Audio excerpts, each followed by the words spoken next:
Bonjour, j'ai le plaisir de vous présenter le nouveau HTC Wildfire, déjà disponible depuis quelques semaines du côté de Bell Mobilité.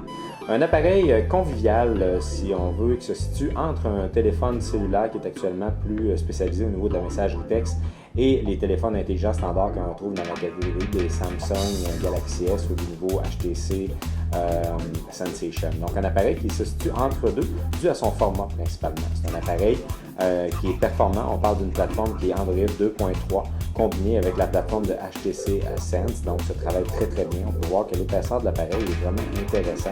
Et je vous dirais que son poids est vraiment une différence aussi. Le volume, les deux volumes sont toujours sur le côté, donc facilement accessible. Et on remarque également une charge micro USB, donc tout à fait standard au niveau des appareils de téléphone intelligent. Donc un bel acquis physique au niveau de HTC.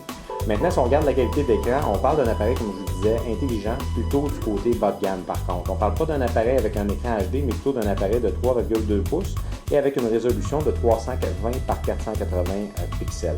Par contre, quand je vais vous parler de la catégorie prix où se situe cet appareil, vous allez voir que c'est quand même une excellente acquisition au niveau de l'appareil, au niveau du HTC Wildfire, qui se situe vraiment dans une classe rapport qualité-prix excellent. La mémoire interne de l'appareil, on parle d'une 512 MB de mémoire interne. On peut extensionner jusqu'à 32 GB. Moi, actuellement, j'ai mis une carte de 16 GB. Ça se travaille très bien. Et la mémoire fonctionne très bien avec une carte de 16 GB. On parle évidemment d'un réseau HSPA, ce type d'appareil-là, donc le nouveau réseau 4G ou aussi du canal avec le Quelque chose qui est intéressant, c'est que cet appareil-là vous permet également d'avoir un point mobile Wi-Fi. Donc, vous pouvez arrimer jusqu'à 8 appareils différents. Wi-Fi à partir de cet appareil-là et ça offre une excellente vitesse. On parle de jusqu'à 7,2 mégabits, ça fonctionne très bien, la stabilité de l'appareil elle est là. Point fort, la convivialité de l'appareil. Je vous parlais de 2.3 du côté d'Android et du HTC Sense. La combinaison des deux fait un appareil qui est très convivial à utiliser. Évidemment, on parle toujours des menus qui sont programmables, donc les pages menus sont programmables.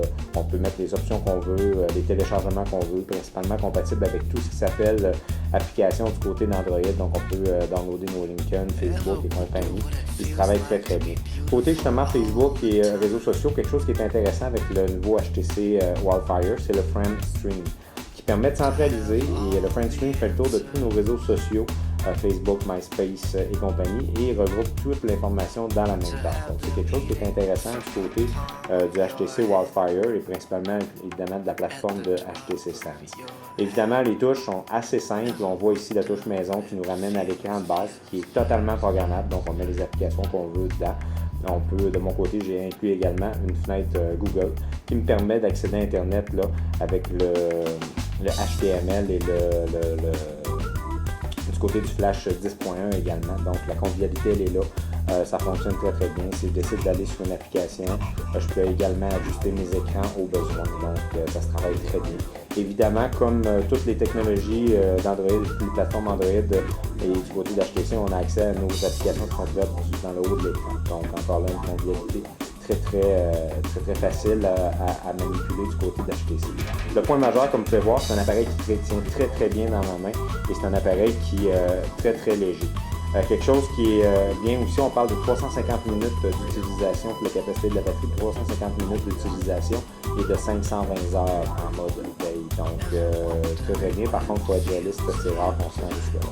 Je crois que c'est un bon coup du côté d'HTC au niveau de Wildfire. Je vous montre également la caméra à l'arrière, qui est une caméra de 5 mégapixels avec un flash juste à côté, donc qui permet de prendre d'excellentes photos et de filmer également. Donc avec une bonne carte mémoire, parce que c'est un peu ça le point négatif, c'est que la mémoire interne de l'appareil n'est pas tellement une grande capacité, donc à partir de ce moment-là, je conseille fortement de mettre une micro SD dans l'appareil pour améliorer et mieux profiter des applications et des options de l'appareil. Donc, en terminant, on parle du côté de Bell Mobilité, d'un appareil qui va se situer entre 0$ et 29,95$, dépendamment des périodes et des promotions. Donc, je crois que c'est un excellent coup pour le HTC Wildfire, une belle acquisition, un excellent rapport qualité-prix. Et sur ce, merci.